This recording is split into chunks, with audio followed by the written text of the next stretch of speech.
A war that was supposed to be over in 6 weeks has instead spiraled into a full-blown global crisis. All the optimistic expectations have collapsed, and now the entire world is left asking a very stark question. Are we better off or are we worse off than before this all began? You know, this isn't some hypothetical exercise. This is the reality that's unfolding right now in the Strait of Hormuz, and it has put the entire global economy on a knife's edge.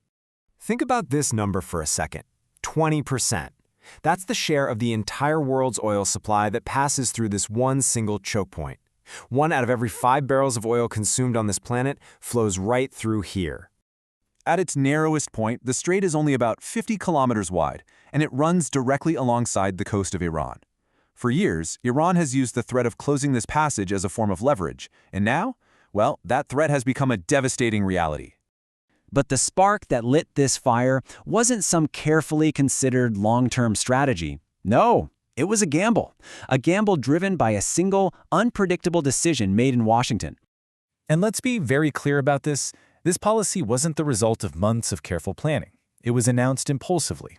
The U.S. Navy's Central Command was apparently left scrambling just to interpret what became known as the double blockade.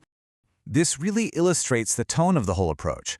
It wasn't diplomacy. It was insults and threats.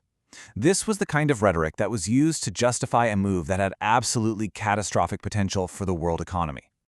On paper, the strategy itself seemed almost simple. First, you block Iran from exporting its own oil. You cut off their economic lifeline.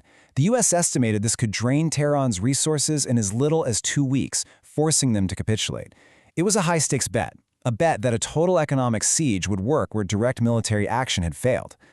But the shockwave, it didn't just hit Iran. It radiated outwards, shaking the very foundations of the global economic and political order, with immediate and, for the most part, completely unintended consequences. And what you see here is this stark contrast between the goal and the actual outcome. Instead of collapsing, the Iranian regime actually hardened. It unified against a common external threat. Instead of reassuring its allies, America's actions left them feeling exposed, unprotected. And instead of forcing a deal, the world got economic panic. The pain was felt at home, and it was felt fast. In just 1 month, fuel prices inside the United States jumped by 30%. Suddenly, this wasn't some distant geopolitical game anymore. It was hitting the wallets of ordinary Americans. For some nations, the impact was nothing short of catastrophic. Take India, for example.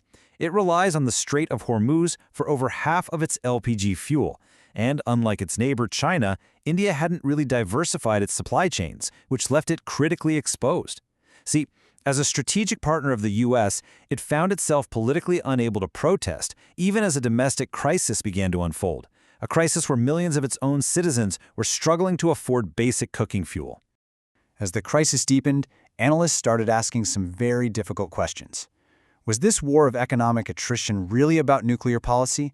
Or was it a convenient distraction from mounting problems at home for its key architects? 2 leaders were facing immense domestic pressure. In the U.S., President Trump was being dogged by allegations surrounding the Epstein files. At the same time in Israel, Prime Minister Netanyahu was fighting serious corruption charges. Some analysts believed that this conflict offered both of them a chance to change the conversation. And then the level of influence at play became startlingly clear. These are Netanyahu's own words. He's claiming that the American vice president reports to him, not consults with, but reports to him on a daily basis. I mean, that one statement just laid bare a dynamic that many Americans were becoming deeply uncomfortable with. The ultimate consequence, though, wasn't just an economic crisis. It was a political one. The very stability of the post-war global order, an order led by the United States, began to crack. And in a stunning reversal, the whole narrative of regime change just boomeranged. 6 weeks into this conflict, the discussion in Washington was no longer about changing the regime in Tehran. It was about the stability and fitness of the one in the White House. Donald Trump's approval rating plummeted to -43%. Now, to put that into perspective, that is lower than Richard Nixon's rating in the final weeks before his resignation.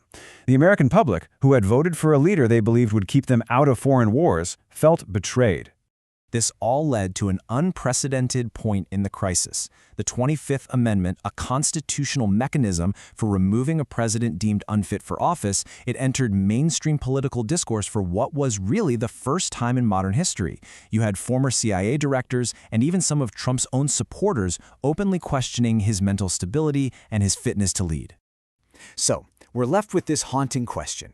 Are we just witnessing the chaotic end of an era defined by American leadership, or is this something else entirely, a brutal, unpredictable transformation into a new world order whose rules haven't even been written yet? The answer? Well, the answer remains dangerously unclear.